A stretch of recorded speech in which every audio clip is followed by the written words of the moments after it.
आत्ताच नुकताच NCERTने आपल्या महाराजांचा किंवा मराठा साम्राज्याचा जो नकाशा दाखवला गेला त्याच्यावरती राजस्थानच्या काही घराण्यांनी आक्षेप घेतला होता. ते राजस्थानचे ती घराणे ज्यांनी स्वतः आयुष्यभर मुघलांची चाकरी केली ते आज मराठ्यांना इतिहास शिकवतात.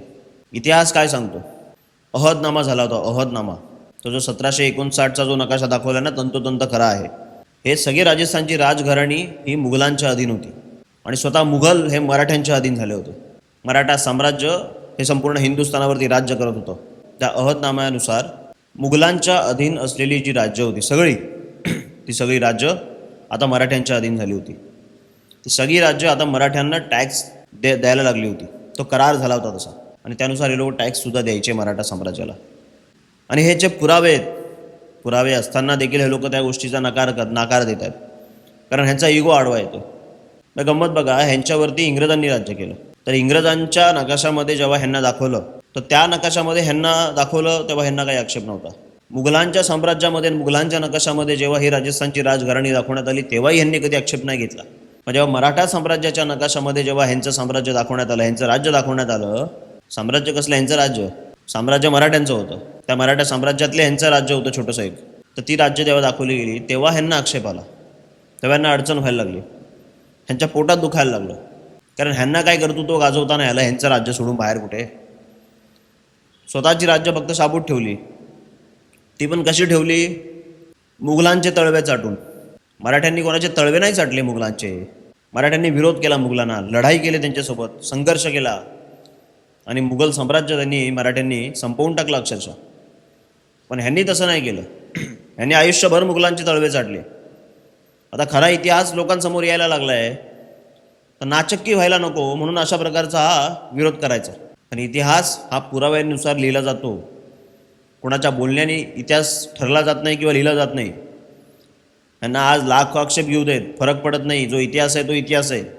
ह्यांना एवढी जाणीव असली पाहिजे होती की जर मराठी नसते तर मुघलांनी अख्खा देश गिळंकृत केला असता आणि हिंदू धर्म संपवला असता. कारण मुघल साम्राज्यामधले जे शासक होते त्यातला औरंगजेब नावाचा जो शासक होता ना, तो अत्यंत क्रूर होता आणि कट्टर इस्लामवादी होता. आणि इस्लामच्या व्यतिरिक्त इतर सगळे लोक फक्त काफिर आहेत असं त्याचं म्हणणं होतं किंवा त्यांना शिकवलं गेलं तसं. तर त्या विचारसरणीचा तो औरंगजेब होता जो हिंदूंची खुलेआम कत्तल करायचा, मंदिरं पाडायचा, जबरदस्ती आणि लाखो लोकांचे त्यांनी धर्मांतर करून घेतली इस्लाम धर्मामध्ये.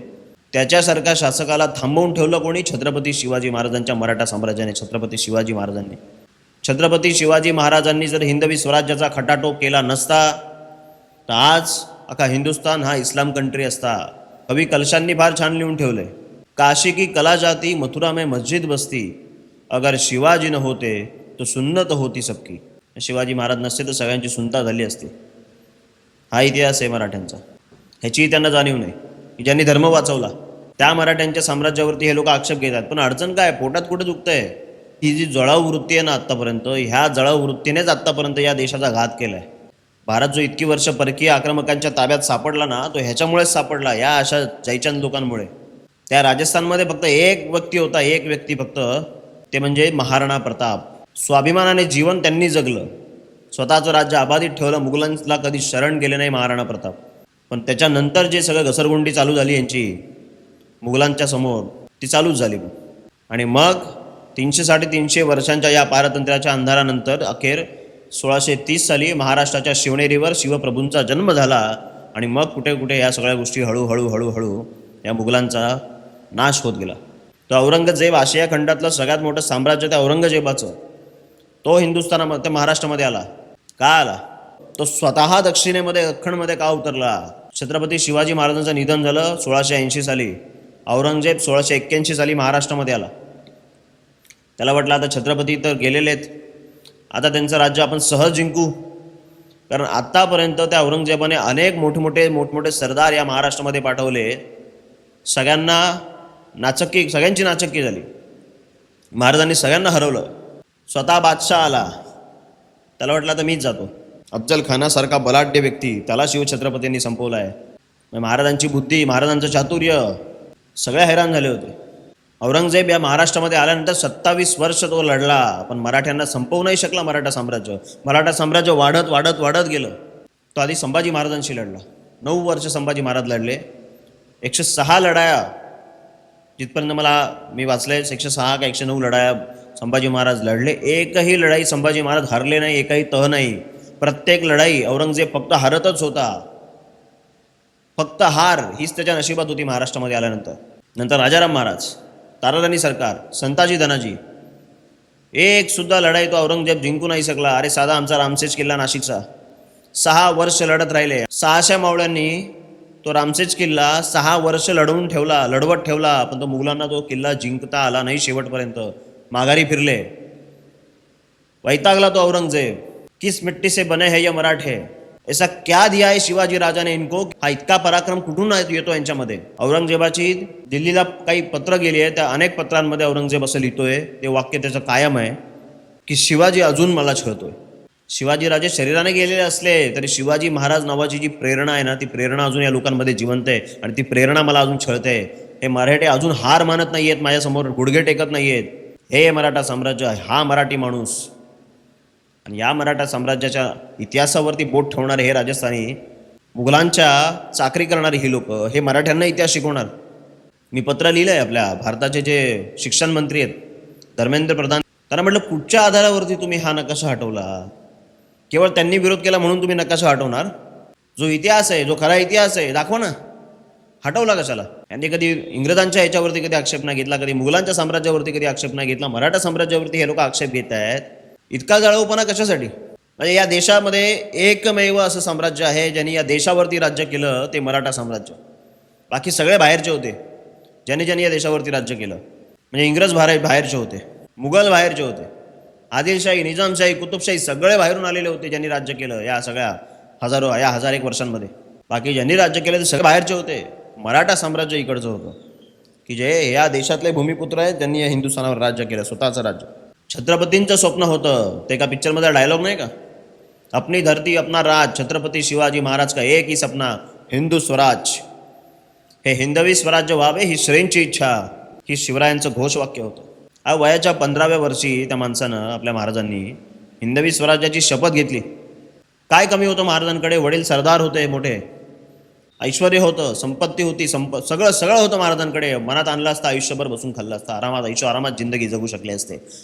पण आयुष्य खर्च केलं स्वराज्यासाठी, जनतेसाठी, या महाराष्ट्रासाठी, हिंदुस्थानासाठी.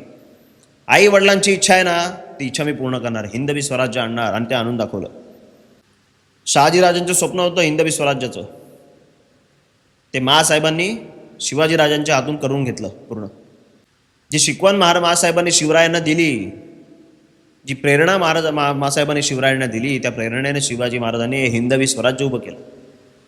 त्या शिवरायांच्याबद्दल, त्या शिवरायांच्या मराठा साम्राज्याबद्दल ह्यांना पोटदुखी व्हायला लागली. होऊ द्यात, फरक पडत नाही. तो साम्राज्याचा नकाशा पुन्हा आणावा. खरं महाराष्ट्र सरकारने या गोष्टी ध्यानात घेतल्या पाहिजे. आमच्याकडे शिवरायांचा इतिहास किती शिकवला जातोय शाळांमध्ये. आम्हाला इंग्रजांचा इतिहास शिकवला गेला, मुघलांचा शिकवला गेला, पण तेवढ्या डिटेलमध्ये मराठा साम्राज्याचा इतिहास का नाही शिकवला गेला. इंग्रजांनी हा भारत ताब्यात घेतला, कोणाकडून घेतला? मुघलांकडून नाही घेतला. मराठ्यांचं राज्य होतं या हिंदुस्थानावरती, मराठ्यांकडून इंग्रजांनी राज्य ताब्यात घेतलं. तेव्हा या राजस्थानी घराण्यांनी गद्दारी केली म्हणून इंग्रजांच्या ताब्यात भारत गेला, नाही तर गेला नसता. पानिपतच्या लढाईमध्ये जर समजा यांनी साथ दिली असती ना मराठ्यांची, इंग्रज राज्य करूच शकले नसते. हेच काय, आमचे शिवछत्रपती अजून थोडे दिवस जगले असते ना, ते इंग्रजांना राज्य काहीच करता आलं नसतं या देशामध्ये. त्या इंग्रजांच्या एका ऑफिसरने त्याच्या पुस्तकामध्ये लिहून ठेवलंय की तुमचे छत्रपती शिवाजी महाराज जर अजून 10 वर्ष जगले असते ना, तर आम्हा इंग्रजांना या भारतावरती राज्य करणं तर लांबची गोष्ट आहे, आम्हाला या भारताचा संपूर्णपणे चेहरा सुद्धा बघता आला नसता. हे त्या इंग्रज अधिकाऱ्याने लिहून ठेवलं त्याच्या पुस्तकामध्ये. हे आमचे छत्रपती शिवाजी महाराज. आम्ही कमी पडतोय आमच्या राजाचा इतिहास आमच्या देशामध्ये लोकांना शिकवण्यामध्ये. कळू दे आमच्या येणाऱ्या पिढ्यांना की आपला राजा कोण होता, कुठच्या भूमीमध्ये आपला जन्म झाला आहे. अशा भूमीमध्ये, ज्या भूमीमध्ये इतका मोठा राजा होऊन गेला. अमेरिकेचे बराक ओबामा म्हणाले होते की शिवाजी महाराज जर आमच्या देशात जन्माला आले असते, सूर्यासारखी आम्ही त्यांची पूजा केली असती, आम्ही ब्रह्मांडावरती राज्य केलं असतं. इतका मोठा राजा जर आमच्या इकडे जन्माला आला असता तर त्या राजाची आम्हाला किंमत नाही. काय बोलायचं. आम्ही महाराष्ट्र कशामध्ये मशगूल आहे? जातीमध्ये भांडण्यामध्ये मशगूल आहे. हा या जातीचा, तो त्या जातीचा, महापुरुषांना जातीमध्ये विभागलाय. अनेकदा बोललोय मी. छत्रपतींना फक्त मराठा म्हणून बघतायत, बाकीच्या जाती दलित समाजाचे बाबासाहेब, माळी समाजाचे महात्मा फुले, अरे यांचे विचार कधी वेगळे नव्हते. बाबासाहेब शिवरायांना गुरु मानलं होतं, बाबासाहेबांनी महात्मा फुलेंनी शिवरायांना गुरु मानलं होतं. हे कधी एकमेकांपासून वेगळे नव्हतं. यांचा विचार एकच होता, अन्यायाविरुद्ध लढणे. शिवरायांनी जे स्वराज्य उभं केलं त्या स्वराज्याची प्रेरणा घेऊनच हे सगळे बाकीचे लढले ना. या गोष्टी आपण विसरतो कसं?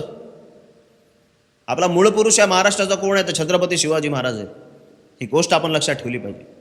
हे आम्ही विसरतो कसे? आणि नकाशा हटवल्यानंतर महाराष्ट्र शांत कसा? हे राजकीय पक्ष जे महाराजांच्या नावाने मतांचा जोगवा मागतात, कुठे गेले ते सगळे? का गप्प येते आता ह्या वेळेला? का आवाज उचलत नाही? का रस्त्यावर येत नाही? नको त्या गोष्टींसाठी रस्त्यावरती येतात. तर महाराजांचा इतिहास लोकांपर्यंत पोहोचवण्यामध्ये हे का कमी पडत आहेत? NCERTने जेव्हा तो नकाशा हटवला त्याच्यानंतर अपेक्षा होते की हे सगळे राजकीय पक्ष रस्त्यावरती उतरतील आणि दबाव पाडतील केंद्र सरकारवरती. हे आपले खासदार जे निवडून दिले आपण दिल्लीला जाऊन संसदमध्ये बसत, करतात काय होई माणसं? महाराजांचा इतिहास संपवला जातोय, नष्ट केला जातोय. हे आमचे खासदार गप्प कसे काय बसले? कशासाठी निवडून दिलं तुम्हाला आम्ही? तुम्हाला आमचा वारसा, आमचा इतिहास जपता येत नसेल, तिथे आवाज उठवता येत नसेल, महाराष्ट्राचा आवाज दिल्लीपर्यंत तर तुम्हाला नेता येत नसेल, तो उपयोग काय तुमचा तिकडे बसून? का केंद्र सरकारवरती तुम्ही दबाव पाडण्यामध्ये यशस्वी झालात? का बोलत नाही एक खासदार आमचा तिकडे? लाज वाटली पाहिजे या सगळ्या लोकांना. महाराजांच्या नावाने मतं मागतात, पण त्यांचा इतिहास जपवण्यासाठी, त्यांचा इतिहास वाढवण्यासाठी हे का कमी पडतात? महाराज हे फक्त मतांसाठी नका वापरू रे, त्यांचा विचार समजून घ्या. त्यांनी जे करून ठेवलं आहे आपल्यासाठी, तो जो इतिहास घडवला आहे, तो इतिहास जपण्यासाठी, वाढवण्यासाठी, वाचण्यासाठी तरी आपण काम केलं पाहिजे. महाराज बघत असतील या सगळं, आत्ता काय विचार करत असतील रे? काय परिस्थिती करून ठेवली या महाराष्ट्राच्या आणि या हिंदुस्थानाची? राज रोजपणे बलात्कार होत आहेत, चोऱ्यामाऱ्या होत आहेत, गुन्हेगारी वाढते, खून खराबे होत आहेत, आमचा शेतकरी आत्महत्या करतोय. शेतीचा प्रश्न, पाण्याचा प्रश्न, विद्यालयांचा प्रश्न, शिक्षणाचा प्रश्न, आरोग्याचा प्रश्न, किती प्रश्न.